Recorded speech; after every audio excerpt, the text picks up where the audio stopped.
Welcome back to the Immigration Answers Show with Daniel Axelbaum and Jim Hacking. Daniel, how are you? I'm great, Jim. How you doing? Oh, good. Your audio sounds good. Oh, good, good. What's new? Um, Everything is good. Yeah, how you been? Good to be back. Yeah, it's good to be back. I've had fun settling back in, and everything's sort of humming. The lawsuit All team and right. the Leeds team both kept things going. So, yeah, life is good.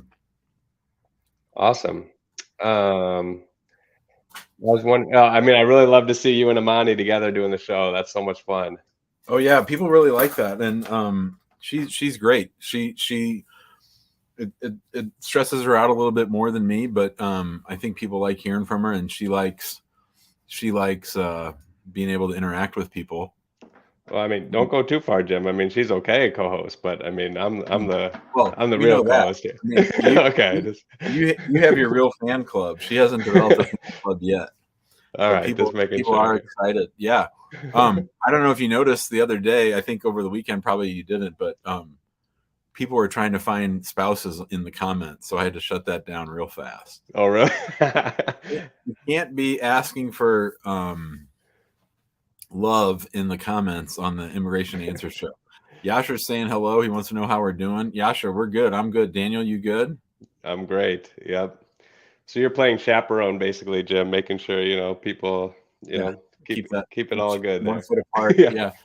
Yeah. I wanted to talk to you about something. So I got a little tricked here at the office. And so I was going to tell you about that. So um, we have with our big caseload, I would say maybe once every other month or so, we'll get an email from the U.S. citizen petitioner on a case. And they'll say, I'm done with that no good bastard I'm married to. I don't want to sponsor them anymore.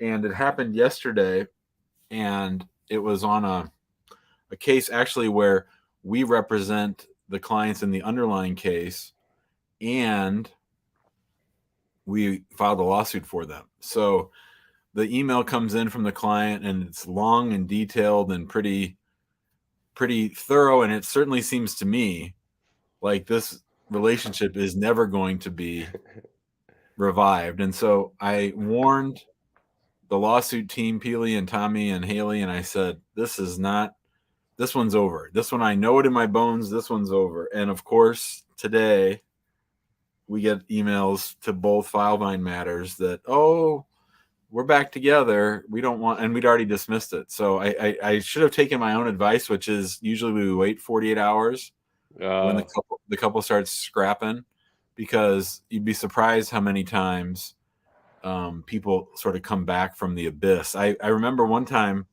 I had to prep a couple. It was a same sex couple, and I had to prep them on the Saturday before their Tuesday interview. And they were so mad at they had been fighting a lot. And so when they actually came into the prep, they were sitting at different ends of the table. Because I remember, usually when I prep people, this was in the old office, when I prep people, I could look at both of them sort of. So I had to like turn like this the whole time, prepping them. And the funny thing is, I'm friends with them on Facebook. They're still together. So that was 4 or 5 years ago. So you never know. But that's I nice should to have taken hear. my own advice and not dismissed. Oh, I didn't post the link yet. No wonder no one's joining. Let me post the link. There's the link. And everybody, let us know where you're watching from. We're always happy to hear from our friends around the globe. We've been having a lot of people in Gambia lately. And listen, people, if you leave a comment in the comments, just do it once. You don't need to do it 34 times. Just cutting and pasting doesn't mean we're going to respond to the comment faster. And of course, we're always going to take the people in the waiting room first, and specifically the people in the waiting room who are on camera. So it looks like we got North Carolina, Chicago. Mr. Banda's in Chicago. Always good to hear from Mr. Banda. Um, Guyana, Guyana. senior designers watching as usual. We got Boston, Easton, PA. So good stuff. You want to get started? Yeah, yeah. Jim, I don't have the access to the waiting room and stuff. Oh, So that's weird. Have you started yeah. logging in a different way or something? I tried to log in with my email, both versions of the email, and it says there's no account for that. So, All right, so tomorrow, remind me tomorrow, and we'll set it back up. all right, cool. All right, great. Let's talk to Tommy. Hey Jim, how are you? Hey, Tommy, Great, how are welcome. you? I don't know if you remember me from a couple weeks ago, but just a quick rundown. So my mom has a TD extension pending, but my dad already has his adjustment of status approved. So my mom actually just got a 485 on file like last week, just because we know that will help at least keep her in the U.S. until my graduation, even if like the extension ends up getting denied because of the whole dad getting adjustment status approved. So, But what did you? I don't understand what you just said. What? So, I understand the scenario. I remember you and your story, but Yeah. tell me why you think everything's okay. Well, I don't think everything's okay, but I did come up with a way to probably make the case work. I just want to run it by you to see, like, from a legal standpoint, if it's okay. I mean, we can talk about it. We can talk about it generally, but you're talking about something that's pretty complex that I would actually have to go research.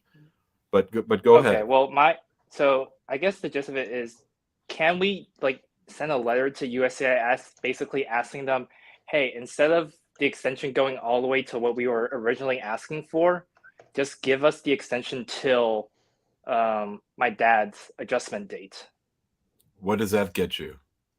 And then after that, we can use 245K to basically bridge the gap between that date and the 485 filing date.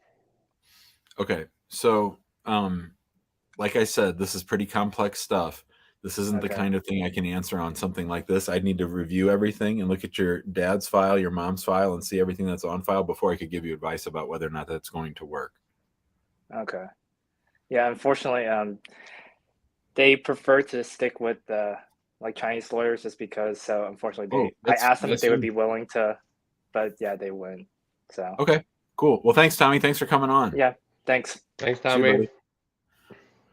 Yeah, I mean, somebody posted in the big group or in Immigrant Home Facebook group this big long complex thing about, and they were like falling out of stat. No, it was, I know what it was. They have a pending H-1B. There was a notice of intent to deny, and this person came to the Facebook group to ask for advice as to what's going to happen. And I'm like, dude, this is your life.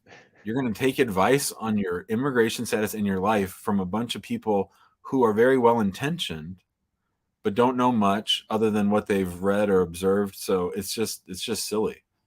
I don't know why people don't invest more in what they, in preserving their future. Yep, good point. All right, Ruchika, welcome to the show. Hi, thank you. So my question was, so I have a potential job opportunity lined up for me this May. I'm graduating with my master's.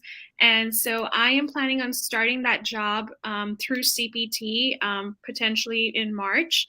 And so I just wanted to know, what are the consequences if I were to consider working or getting paid for full-time work on a part-time OPT as a stopgap solution until I actually get my part-time? You mean part-time CPT? I'm sorry. Yes, correct. I'm sorry if I mistake that. Yeah. I meant part on full time. Yeah. If I get to pick, you don't start working there until you have your OPT. If I get to pick, just because it's going to get too confusing, you're going to apply for CPT, and it's going to confuse them. If you want to switch to full-time OPT in May. Correct. Once I yeah, I would just. I mean, unless the employer won't play along, I would not try to do 2 months of part-time CPT and then switch to OPT. And if that is the only route, though, because I probably won't have, they probably won't wait for me until May. And so that's the only option I have in hand right now. Have you spoken to your international student advisor? Yeah, they're open to, So she said, I mean, I don't think she knows that I'm planning on continuing full-time with them once I get my AAD card. But she was open to the idea of doing my CPT with them starting. Well, yeah, because they'll just do whatever you tell them. But the question is whether it's a good idea. I don't think it's a good idea. If you're asking from a purely immigration standpoint, this is a bad idea. Okay. And then what are the odds or reasons for getting denied for an H-1B through a nonprofit? Is that process relatively easier in comparison to, going through the traditional way? Are you talking about an institution of higher learning like a college or a nonprofit? Because nonprofits are treated just like regular employers for purposes of H-1B. There's no special rules or considerations for nonprofits. They still have to do the prevailing wage. They still have to do everything that. Correct. They're exempt from the cap, I guess is what I mean, right? The quota. No, they're not. That's what I'm trying to tell you. Nonprofit. That's why I asked you: is it an institution of higher learning or related to an institution of higher learning, or is it just a nonprofit? I might have to get some clarity on that. Yeah, because a lot of people make that mistake. They think, well, if I'm going to go work for Habitat for Humanity, then I can apply year round and the H-1B cap doesn't apply to me. That's not it. It's institutions of higher learning or affiliated institutions. Okay, so let's say that they're not, and I'm to apply. So, okay, would it be a possibility that I apply for my H-1B this March, but would it be based off my bachelor's degree, or could I apply for it based on my master's, even though I'm yet to, get my master's in May? It'd have to be based off the bachelor's. Okay. Okay. And so if it were a nonprofit that is, potentially in relation to or higher ed, how soon would you advise getting started with that process? And then in that case, I guess, would there be any exemptions or anything like I misunderstood for a regular nonprofit? No, you're just not entirely. I mean, slow it down. You asked me like 3 questions in one. I am. I do recognize that. My bad. So let's say, could you go ahead and just answer and let me know if, like you said, the nonprofit was associated or affiliated to or higher ed, what would it look like? What would that process look like in that case? So you'd want to file right away. There's no reason not to if they're willing and able to sponsor you. I mean, most employers want to try you out on OPT for a while. Mm-hmm. But yeah, so. And would there be cause for denial at all? Are there any? Are there bases for denial for an H-1B? Is that what you're asking? Yeah, I just don't know if it looks any different if it were a nonprofit affiliated to higher ed or anything. No, they're treated like a for-profit company. Okay, so there's no difference in there. Okay. Okay, I guess those were my only questions. But then your main thing is what you're saying is not to start OPT on the same company, not to start CPT on the same company that I plan on continuing OPT on. Correct. Okay. And if I did that, though, you do foresee being that problem? It could be a problem. Hopefully it won't be a problem, but it could be a problem. You could overwhelm them with 2 competing applications that are basically 2 months apart. Okay. But I guess my first part of that question was, though, what if I were to start full-time on a part-time CPT? What if I work full-time on a part-time CPT? What are the odds of that? That's a big problem. Yeah, don't do that. I mean, USCIS is all over CPT right now. I discourage people every single day from applying for CPT. You can do it, and you're actually at the end of your studies, so it sort of makes sense. Yeah. But you certainly can't work full-time on part-time CPT. You're just setting yourself up for future problems when you apply for an H-1B or a green card. Okay. All right. Okay. I think those were my only questions. Thank you so much. You got it. Good luck. Thank you. Thank you so much. Appreciate it. All right. All right, Tim. Hello, Hello Ahmed. again. Hi, he's excited. Yeah, I hope you remember me. I don't remember people who called me yesterday. It's like I'm the person who called about my change of address, and like he told me like, oh, you moved your address like before, 3 months before the interview, and you guys helped me out, and I heard you, and you helped me out with that. So first of all, I wanted to thank you for everything you've done to me because I got my auth ceremony scheduled. Thank you so much. But I have another question. This is why I'm joining you today. And it was about that I've received the notice, which is saying that I should not have a traffic ticket.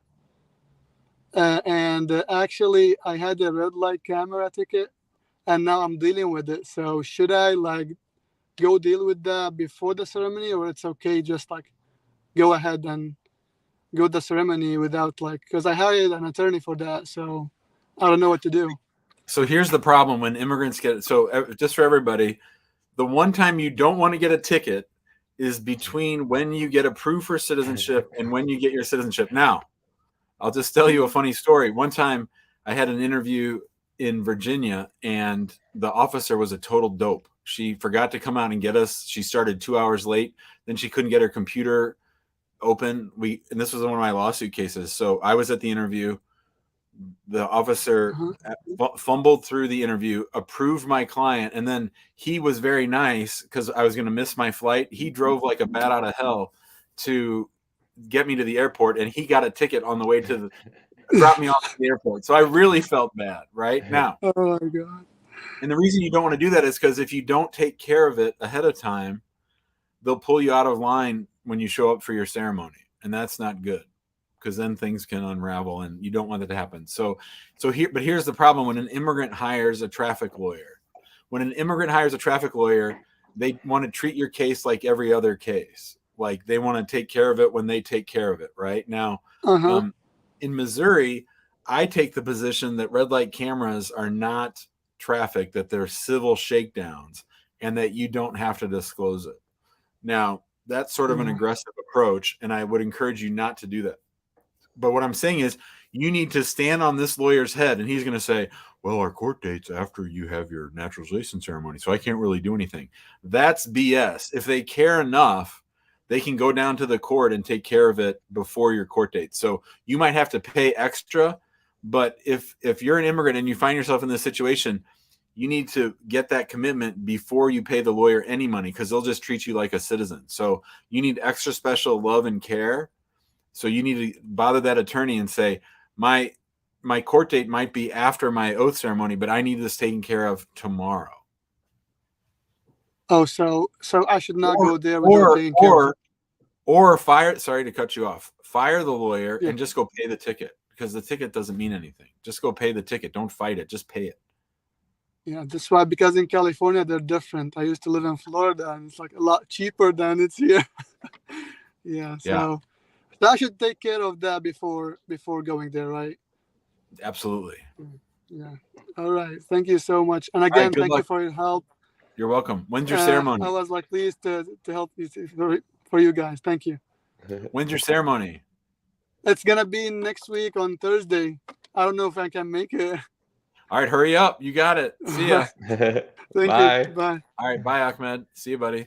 All right, remember, if you're not on camera down in the waiting room, we're not going to pull you up on screen. So let's go ahead and talk to Abdul.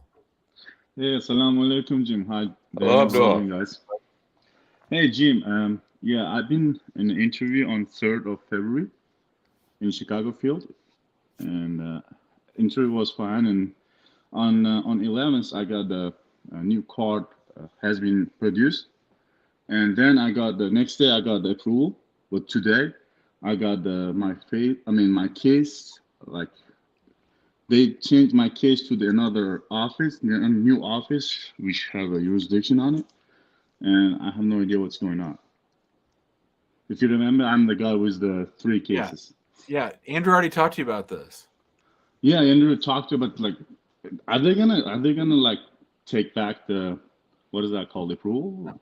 No, don't get off the online stuff. I tell people all the time, forget about the online stuff. You're fine. And then I got the approval from the Army. So tomorrow I have to go to the MAPS and get the enlistment date. And I just want to get my card and bring them and apply for the citizenship from there. Andrew told you that he thinks it's on its way. I think it's on its way. I don't think you have anything to worry about. Gotcha. All right, appreciate it. I just want to ask this question. Thank you, guys. See you, buddy. Thank you, Abdul. Appreciate it. Thank you. All right. All right, Jim, real quick. Yeah, buddy. You know, you've got your goal of helping 10,000 people become U.S. citizens, and I think you need to start counting some of these people from the show that have really gotten a lot of help from you. We've had a couple people come on and thank you recently, and they really attribute it to your videos and everything. So we should. I think that's fair. I think that's fair. Let me talk to the team. I think that is fair. I mean, you know, the reason we picked such a big, hairy, audacious goal of 10,000 people was that it was going to force us to figure out other ways to help people other than just being their N400 lawyer. So I think that if I start a course on how to go through the naturalization process, or if I help people enough through this and they come on and recognize us in that way, if they count it, I think we can count it, right? So I agree. yeah. Okay. All right. So I'll tell them to add one. That'll be.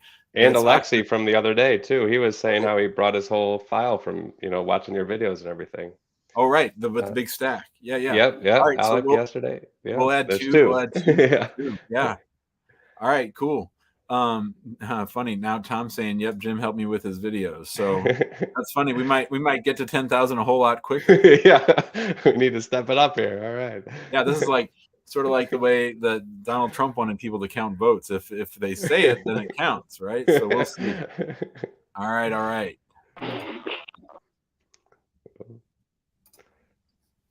Danielle, welcome to the show. Hi. Good evening, Daniel. Good evening, Jim. Thanks for taking my call. I'm sorry Sure for that. thing. Jim, I would like to ask you one question. I don't know. I wanted to file an I-130 for my daughter. I called you last week, and I'm not sure if her dad, he's in Jamaica too, but he's married to someone in the US. So he said he was filing for my daughter. So what I want to know, he's giving me the runaround. So what I want to know, can I still file a I-130, or they're gonna deny it, or? No, you can and you should. If you have your own independent basis, you should do it yourself. I mean, especially if you're the mother, I would definitely go ahead and do it. No, so what I'm asking, he said he filed one. I'm not sure. That's what he told me. Like he's like lying, giving me the Right. up and down. So I don't want to file the I-130 and they deny it. I don't know. So that's what I'm asking you to make sure if two I-130 can be filed, if he's really doing it, will they deny it or what? That's what I'm So asking. first of all, let's assume that he's not done it, because I don't think he has. Because if he's in Jamaica, he can't file jack squat. His spouse in the United States could, but he can't file anything. Yeah, but this actually happens, Danielle. What you're worried about actually happens more often than you think. And where it happens is where a U.S. citizen files for their brother or sister, and then that brother or sister marries a U.S. citizen. So you can have two competing I-130s. That'd be okay. Okay, so they won't deny it.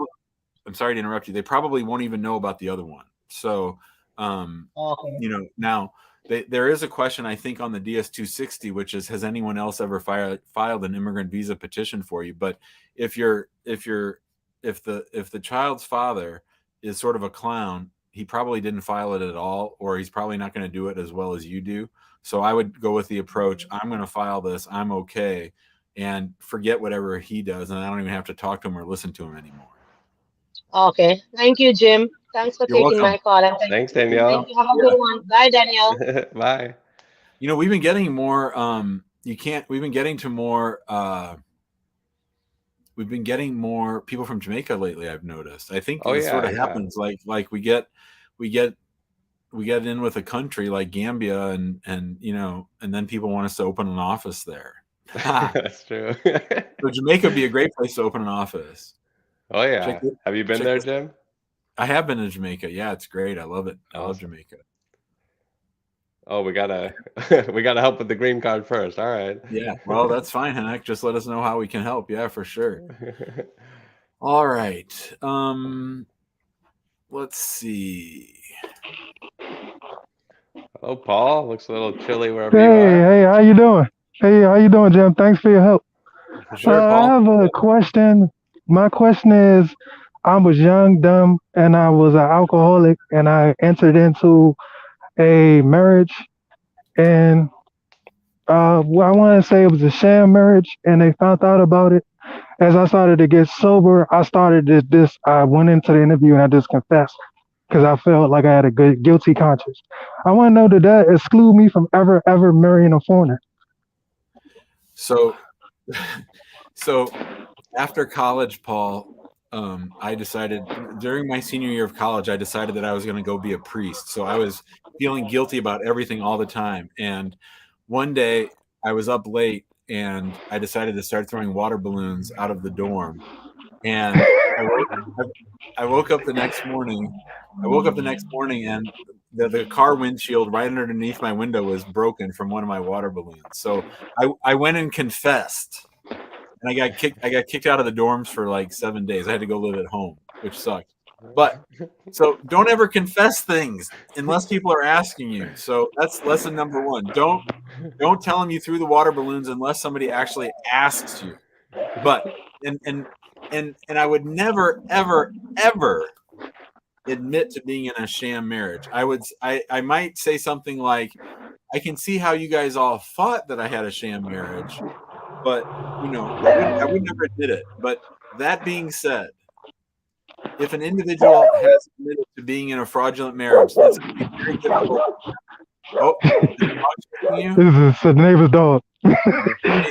Oh, stay clear of the dog. So if they ever accuse you of fraud, or if they conclude that you committed fraud, that can make it very, very difficult to come back to the United States. Not to say impossible, but very difficult. If you No, made a I'm a U.S. I think you misunderstand. I'm a U.S. citizen. I didn't know. I didn't really understand a lot of things about life. I was young, dumb. And one of my friends convinced me to marry this woman. You know, she was help me. She helped me with a lot of stuff. But and then once I started to get sober off the alcohol, I noticed that I was in a criminal activity. I was in criminal activity, so I wanted, they was telling me different things. One of his friends that was in matchmaking, he got busted as well. So I was like, oh, my social security and my information. I didn't really understand what I got myself into because I'm so deep in addiction in my drinking. Now I have a Filipino girlfriend that I want to propose to, but I don't even know if I can propose to her because I made a mistake when I was young and immature and ignorant about this world in general. Like my stepmother even cussed me out. She was like, "You married?" I was just like, I didn't even understand the concept of marriage. That's how deep I was in my addiction of drinking. Well, Paul, here's what I would say. I'm glad you clarified, and I'm glad that you're on it. This is a case that I would absolutely love to work on. Right? I would absolutely love to work on this case because it's an interesting question. I think that if we could document. I apologize again. They didn't charge me with anything. They didn't make me pay a fine. And every time I call immigration to even see what the status is, even see if I got a fine to answer with, I can't get every time I ask to talk to a person, it hangs up after you do it 3 times. Do you know how long ago was this, Paul? I want to say, I don't even remember the month day. I was deep in addiction. I want to say maybe 10 years ago. Yeah, so I would. I filed for a divorce already, and I got the divorce. I did the divorce on my own. I went and filed and got the divorce on my own. That was a process within itself. It took me longer to get divorced than it took me to get married. It was like that same day, they was just like, "You want to get married?" They was like, you willing to marry? Boom. Before gave me a drink and I was married. I would get a copy of your old file to see what you confessed to, and I would say it's going to be difficult, but not impossible. The problem is the Philippines is the worst. So you're talking. I would say it's worth trying, but there's no guarantee that it's going to work. I don't think you have. So I'm definitely going to need lawyer money. I'm definitely going to need to retain counsel. I'm definitely. So. Yeah. Okay. No, I appreciate you. And you said, how would I find out what what penalty of my actions would be? Because I've been trying to get through to immigration, and there's nobody picking up. Well, no one's going to tell you. I think you actually have to get married and file and see what happens. No one's going to be able to tell you guaranteed. No one's going to be able to say 100% it will work, and no one's going to be able to say 100% it won't work. I think you just have to take your shot and do your best and hope for the best. Thank you, Jim. I really appreciate it because I had a consultation with a lawyer and they made it seem like it was a definite long as I give them money. So they were trying to work me for money. Oh, no. I really appreciate. Definitely not a definite. Now, listen, one question. Did the person actually get a green card or not? That's a good question. No, they didn't. I confess, in the middle of, I started going I didn't understand what I got into. So once I started going to the immigration meetings and stuff, I'm just like, oh, no, and I wasn't drinking no more. I was like, oh, what did I get myself into? It was just come to Jesus mode. I got to do better. I gotta do better in my decision making. Like I gotta stay away from alcoholics and everything. I gotta leave a life behind. This got me in some deep stuff. Well, I'm glad you're clean and everything's better, Paul. And thanks for coming on the show, buddy. Thank you for your I appreciate your advice and thank you. God bless you. Thanks, Have a Paul. great day. See you, Thank Paul. you. Well, that was Well, fun. that's an interesting question there, I Jim. knew when I saw him walking outside that it had to be good. Now, when the dog started chasing him, that became sort of extra interesting. So, but I guess I'm curious, Jim. So, could he be in trouble criminally then for anything? Like, I mean, Nah, the statute of limitations probably ran on that for 10 years ago. The question is, I mean, hopefully he wasn't still drinking when he confessed. Hopefully he didn't say too much. But, you know, he said that a friend of his got in trouble for a similar scam. So, you know, we see this for sure, that people do game the system, and that's what makes it hard for everybody. But I think that we could win that case. I think it'd be hard. I think it'd be an interesting case. I think it's approvable, but I mean, I would tell Paul, and he's still watching in the waiting room. I would tell Paul that, you know, you're talking 20% chance, maybe 20. I mean, Monty will probably yell at me and say 10%, but it's certainly not a definite like that other attorney told him. But you can just see how genuine he is, and you know, he's really well, and you know, I mean, you know, I say a lot of things to people when it comes to crimes, and that is, you know, one is none of us are the sum total of the worst thing we ever did, right? You know, that's something I learned from Brian Stevenson. I don't know. Did you ever read Just Mercy? Mm-mm. Oh, Daniel. Oh, I'm going to buy it for you. I'm All going to buy right, it all for right. you. Do you like Kindle or do you like regular books? Regular. Okay, I'll get it for you. It's one of the best books I ever read. Brian Stevenson runs a clinic down in, I think in Mississippi or Alabama, I think, for people on death row. And he always says, you know, that that none of us are the worst thing we ever did, or none of us are who we were on our worst day. So I've just taken that to heart. And I think that you could make a rehabilitation argument. And if Paul has any kind of health history or health issues other than the alcoholism and any problems now, I think we could eventually, hopefully, we need a break or two, but I think it could be winnable. All right. I'm going to pull up this comment from Henok. So this brings up the issue, Daniel, that comes up on the show a lot, where people have a pending asylum case, and because USCIS has taken so very long to adjudicate it, we have a case in litigation right now where someone came to the United States legally. They applied for asylum before their valid status ended. Mm-hmm. They've been pending as an asylum seeker for 5 or 6 years, and they're married to a green card holder, so not a U.S. citizen. If it was a citizen, of course, the overstay or the time as an asylum seeker wouldn't count. But we filed a lawsuit for an underlying client of Amani's, and at first they were like, we don't know if we can approve this. There's this policy that says that's not true status for purposes of adjusting. We just got word the other day that they're reasonably sure, pretty darn sure, that they're going to change that policy. So Henrik, you might be okay. I would say another 30 days. We extended it one more time while they say they're going to work it out, but I think we're going to come out on the right side of this. And of course, I will keep everybody posted. Oh, that's great. Yeah. Hello. Hi. Hello, Jim. I found you on YouTube. So I've got a question. I'm a Belgian citizen. Just to be clear, are you from Egypt? No, I'm from Belgium. Oh, my parents are born in Algeria. Okay, but I was going to guess. In Belgium. My wife has a whole thing about clients named Ahmed from Egypt. Her brother is Ahmed, and she's from Egypt, so that's why I asked. Yeah, Go ahead. It's a common name, Ahmed. It's a very common name in the North African. But I'm born in Belgium, so I only know the culture of Belgium. So I've got a question. And now I went to the U.S. Embassy because my ESTA was denied. My first ESTA was approved, but for some reason I can't click on the link to see my status of my ESTA. So I called them what the problem was, and they advised me to cancel the first application and reapply for the second one. So I did that, and my second ESTA was denied. So I went to the U.S. Embassy, a made appointment as soon as possible.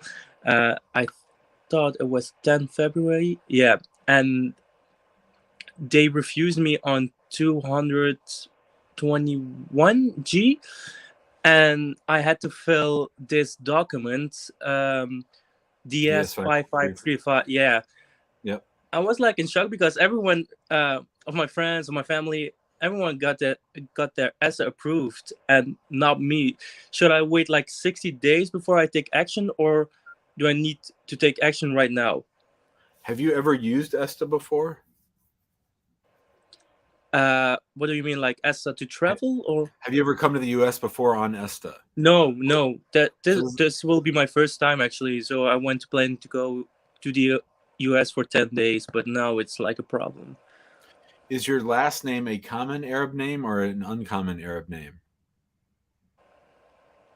Sharaf, CHR. No, I think it's not common. But they also said something with you. Did you ever apply or something with B2 visa in Tunisia? But I'm not a Tunisian. So, and then he said like, it sounds like same name. It sounds like they have you confused with someone else. Yeah, probably. That's my theory too. Like they also said like, you've got the same name and same date of birth. And have you only lived in Belgium? Yeah. Can you prove that? Proof with my identity card? Just prove that you've lived your whole life in Belgium, that you haven't lived anywhere else. Like, do you have school records and things? Yeah, everything. I mean, I think most people who are watching the show will find it shocking that you were able to make an appointment to go down to the consulate to talk about ESTA. Most places in the world right now, you can't do that. So the fact that they were willing to let you do that is amazing. I would wait a little while. I would either send them evidence that you're not that other person. Say, I believe you think I'm this other person. I've never been to Tunisia. I've lived my whole life in Belgium. I'm just Ahmed. And do everything you can to nail down who you actually are, and that you've never lived abroad. You've never, applied for a U.S. B1, B2 visa. This is the first application you've ever made of any sort to be able to come to the United States. Maybe make it pretty detailed. Send it back to them. It sounds like they're a place that might actually pay attention to what you're saying. So I think you'd be well off to try and ask them to reconsider it. Mm-hmm. But do I need to take action with the mandamus lawsuit, or do I have to wait like 60 days? We can't file a mandamus on this. They have complete discretion. There's no way to appeal it or challenge it. There's nothing we can do. So it's waiting right now. It's the embassy or nobody. Yeah. Okay. So yeah.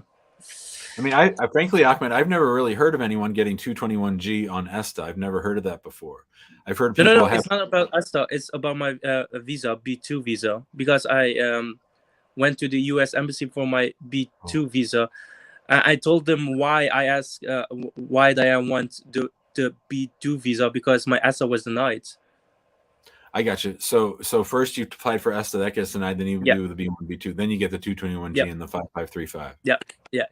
Okay, well, 221G then means that the case is still active. So I would spend a lot of time detailing who I am not, where I've lived my whole life, where I have not, and then send that back to them and ask them to reconsider the refusal. Because a 221G refusal is not a final decision for purposes of immigration law. So you have a chance. It's still open. Just you need to walk them through that you're this guy, not Mr. Tunisia. Okay. So yeah. Okay. Well, I read like online there are people like waiting for years for a B2 visa. Yeah, and most visit visas, most B1, B2s are denied. So I don't think you have an easy road ahead of you, but you just got to take your shot. And it sounds like they're being nice, so take advantage of it. Okay, so I will do that. I will send them a mail about my life and who I am and etc. Yep. Be as detailed as you can. You got it, Ahmed. Good luck, buddy. Thank you. That was interesting. Well, all right. Senegal in the house. I mean, you picked out the issue right away, Jim, on that one. Yeah, well, last name. Yeah, I mean that's probably what it is, and the problem is that the State Department has so much discretion in who they let in the United States and who they don't. That when that happens, there's just not really much we can do. Here's an interesting question: on a marriage interview, do the officers review your file before interviewing you or after? I would say both. I would say in well-organized offices with experienced officers, they do at least have a little bit of time to review your file. A lot of times, if you're stuck out in the waiting room, and so this is a good lesson for people. If you're in the waiting room at USCIS, pay attention. Don't just look at your damn phone. Pay attention. Watch the officers come in and out.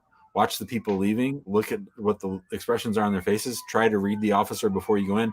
But if you see an officer walk somebody out, their interview's done, and then you sit for a long time, and then that officer comes out and calls you, what that means is they've been spending all that time reviewing your file. So really the delays, in my experience, at immigration are either that the interviews ahead of you ran long, or the officer just got the file. And sometimes that happens. They just get the file, or they at least say they just got the file, and they aren't really paying attention, or they haven't really gotten up to speed on your file, and they're doing it. Sometimes they're doing it while they're interviewing you. So it's before, during, and after. But that's a great question, Yuli. Thanks for that. Yeah. Oh. All right, Jeffrey's loading. Kojo, welcome to the show. Hello, hi. Hi, Jim and Daniel. How you doing? Good, Kojo. Great. How are you? I'm fine. From Ghana. All right. I think we spoke last year. Okay. Yes. My dad is a U.S. citizen. He filed for my sister and I. I think the date was the 16th of December 2016. Yeah. And in 2022 November, we got approved, and I received a welcome letter from NVC, with the invoice ID and then CEAC login. So I can log into my account. The application was for the I-130.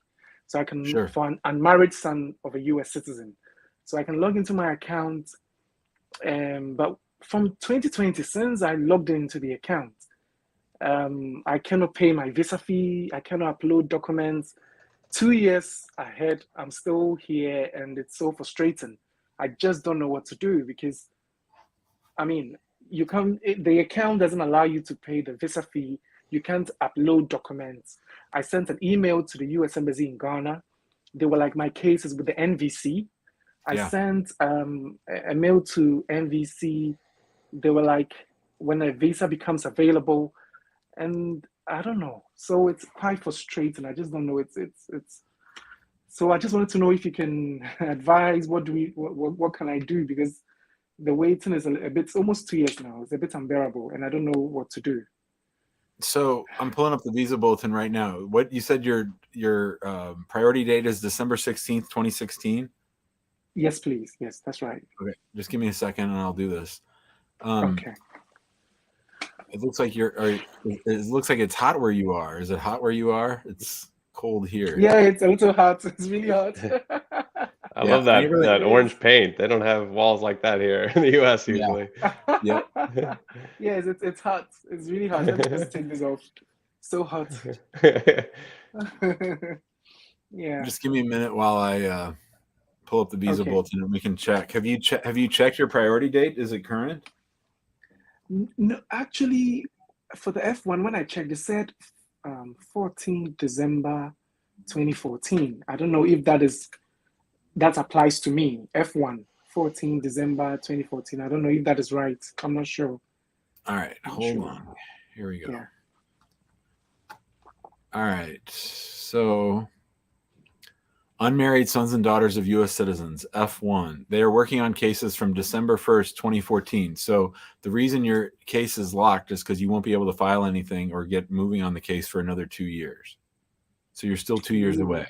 So you haven't done anything wrong. You're just waiting in a really long line, So for the adult children of U.S. citizens, there's a cap, just like all the non-immigrant immediate relative categories, there's caps. And so there's people in line ahead of you. So your place in line is December 6th, it's almost like you have a code. Your code is 12/16/16, right?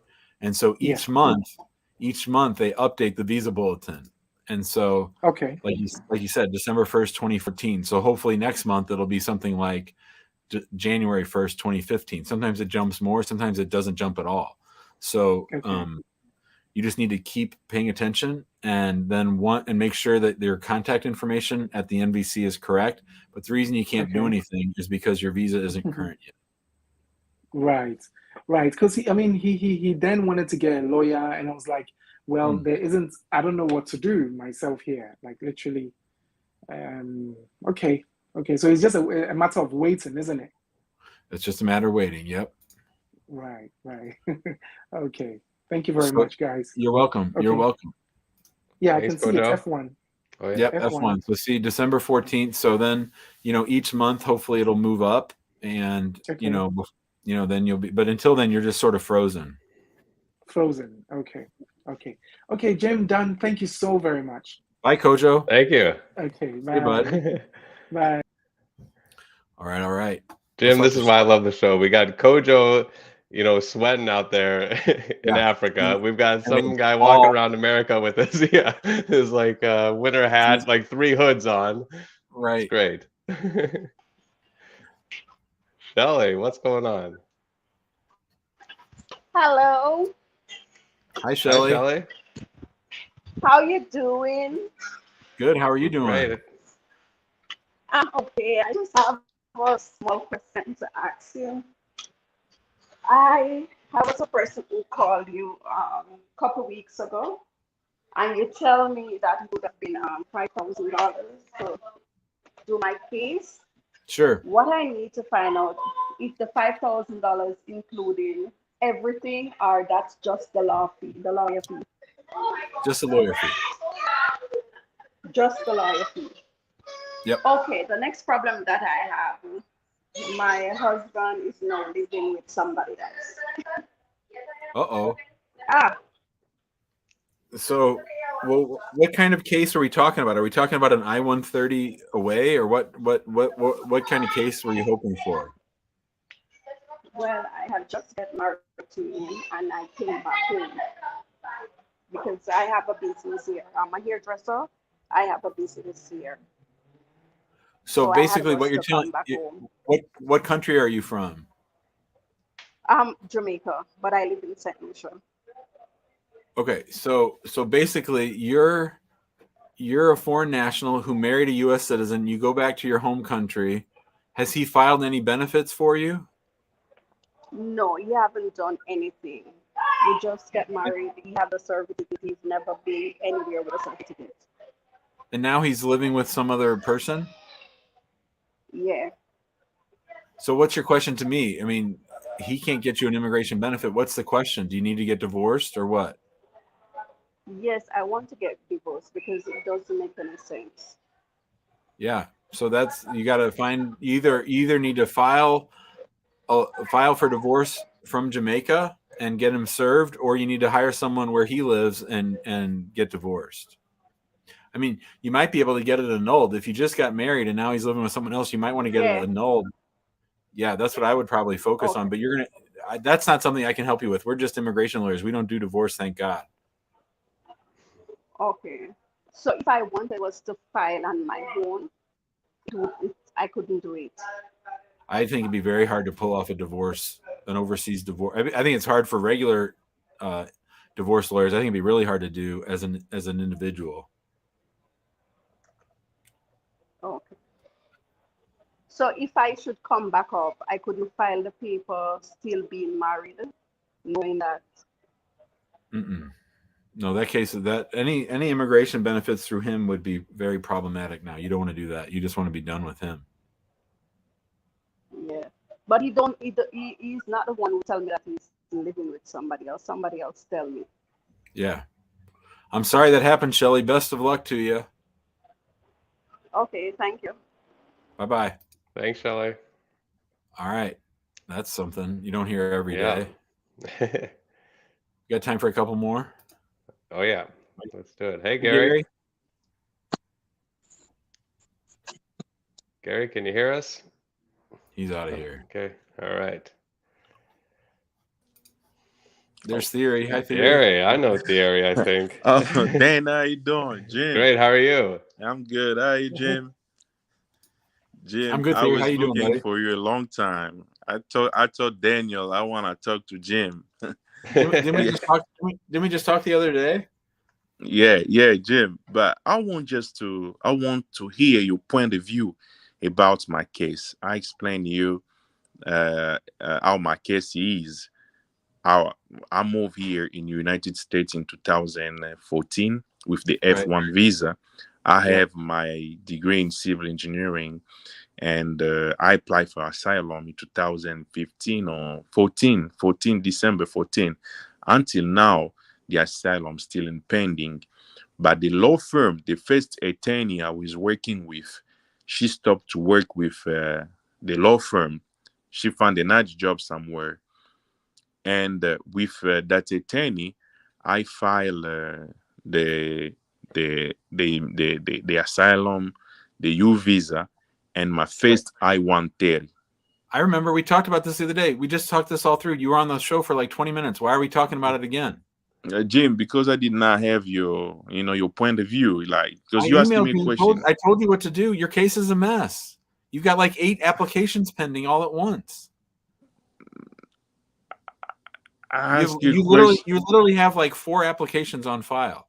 You've completely overwhelmed them, and you're making them think that you'll do anything to stay in the United States. You haven't taken a uniform, systematic approach. You've taken a shotgun approach, which is not the right call. My case, my attorney, the second attorney who is hired by the law firm, she doesn't. I'm gonna let you go, brother. I'm gonna let him go. I spent 15 minutes with him the other day explaining everything. He doesn't want to listen. He doesn't want to pay any money. He just wants to do what he wants to do, and he's not listening to what I have to say. So we're gonna have to say goodbye to old Theory. Yep, I agree. Oh, hello, Jim. Najat, welcome. Assalamu alaikum, Najat. How are you? I'm fine.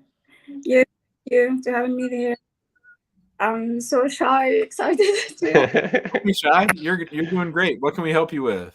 Yeah. Okay. I come here with the visa, K1 visa in June 12, and I get married in August 14. Then we filed for I-40. For 485. Yep. Yeah, 45 adjustment status in August 29. Then since this day, we don't hear anything from USCIS. We don't send any receipt or email and just 1 week ago, I can be say maybe your check it's not cash. I don't know. And I do now. My husband, he's sick, he have to get surgery. I can't do anything. And he stopped me. He said, don't ask them. Maybe you will be in trouble because my visa expired. And I don't know. What can I do now? How you can advise me? So just to be clear, yeah, you came on the K1. You got married. You got married in time. You filed a 485. Did you file for a work card and a travel card as well, or just the 485? I don't do this. My husband, he don't do this. He just filed for my adjustment status because I don't know. He say because I don't need to work and he's disabled. I take care of him. So okay. So I mean, okay. There's lots of reasons why getting a work card is important, even if you're not going to work. So that was dumb. And you should do that now. But what you're telling me as it relates to the green card application, you don't have a receipt notice yet? You don't have anything? Never, nothing. Do you have proof that it was actually delivered, or did you just send it in the mail? We send them at the mail. We have the number, but I don't know. He lost it. I don't know where he put this tracking number.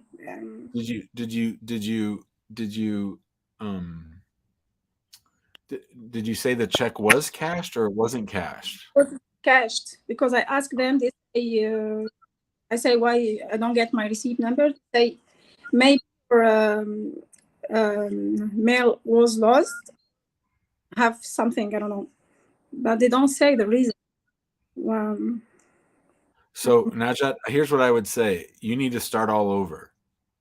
You need Okay. to start all over. You need to file a new application, the 485, the travel document, the work card, the affidavit of support. I would not trust your husband with your immigration status. I mean, he sounds like a trustworthy person, but it doesn't sound like he has the attention to detail.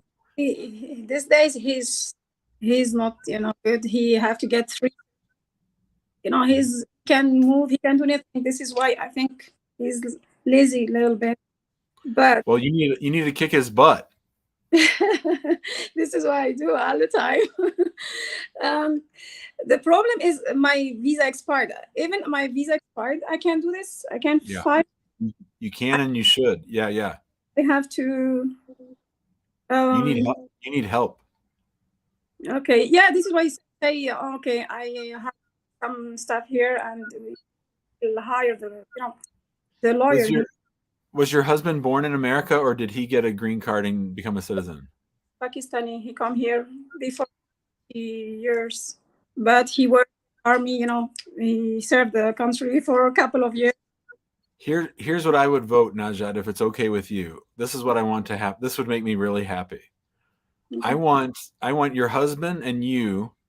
I want you to send your email in the private chat. You can give me your email and your cell phone number. Put it in the private chat, and then Daniel will call you tomorrow. And then I want my wife to talk to you and your husband, because my wife's going to yell at your husband, and she's gonna whip him into shape to do what he needs to do, because he's not doing what he's supposed to do. Yeah, I get so mad at him these days because Well, and I'll just say this. I'm not saying that this is what's happening in your case, but one thing I worry about when people come on a K-1 or a spouse case and the U.S. citizen doesn't really help, to me, that's sort of a control issue. That's sort of like, I can keep her under my thumb if I can make her do what I want if I don't get her green card, or if I hold her green card hostage, or if I don't get her work card. So I don't like this at all, what you're telling me. I feel very strongly for you. You seem like a very sweet person with a very sweet smile. I would like for us to help you, but you need to let us try to help you. So if you can put your phone number and your email all in one message in the chat, then Daniel will call you tomorrow and set this up so Monty can scare him a little bit. Okay, thank you so much. Okay. Great job. Before I come here, when I was in my back home, I was following all the video, all the stream. I was, attached to this. Well, Najat, you made my day coming on the show. You're my favorite call of the day. Thank you for coming on, and I think we can help you, but you got to let us try to help you. Okay. Thank you so much. You're okay. Thank you. Thanks, Najat. Okay. Leave us that note. All right. I hope she does it. I don't know, man. I'm looking for it. I don't like that, Daniel. I don't like that very much at all. Well, Amani's gonna like it even less. So. Oh, she's gonna go 8. I'm scared for her. You guys think, for him. I saw how's he said that moment when Jim starts getting angry as I look at my phone and drill my finger. Hacking immigration hurts sometimes. Yeah, I mean, I don't get mad that often, but there's things like theory. I mean, do you remember that one guy, Daniel? It wasn't theory, but it was that other guy. I got so mad at him because he had like called the office. Remember, he was like pulling every trick in the book, and he was trying to he was like trying to play me against Andrew and stuff. It was just crazy. So when it's wrong, it's wrong. So all right. So hopefully I'm gonna leave. I think maybe we should just chat for a minute or two, because I think if I end the call, the private chat goes away. So I want to make sure that we give her time. How are things in the Leeds team? Everything good? Everything's great. Yep, we are having a good time.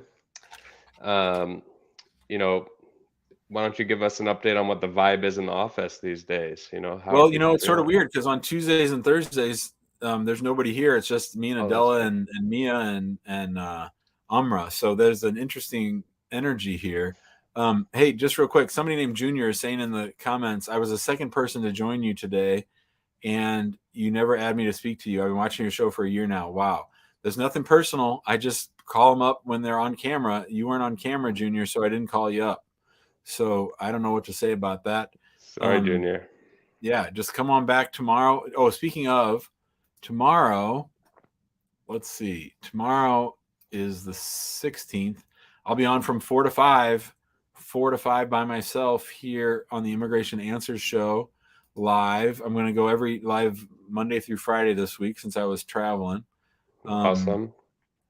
Yeah. Well, Jim, you got to keep a closer eye on the comments. Playing chaperone here. You fam's falling in love with every other caller here. Oh, see, that's what I'm talking. Oh, you just causes trouble. You makes me laugh. He does. He's the one that went crazy when that guy didn't have his shirt on, and oh yeah, that was great. Yep. All right. Well, I'm gonna go ahead and end the show. But everybody will be back tomorrow at 4. Junior, come right back on. I'll put you on first. If you say I'm Junior, and if you're on camera, I will pull you up. I'm sorry, and it certainly wasn't intentional. And hopefully Gary can come back too. Gary's trying to get on. Everyone trying to talk to you, Jim. What can you do? Well, we did the full hour, so we'll be back tomorrow, and we'll go from there. Thanks, all right, Daniel. everyone.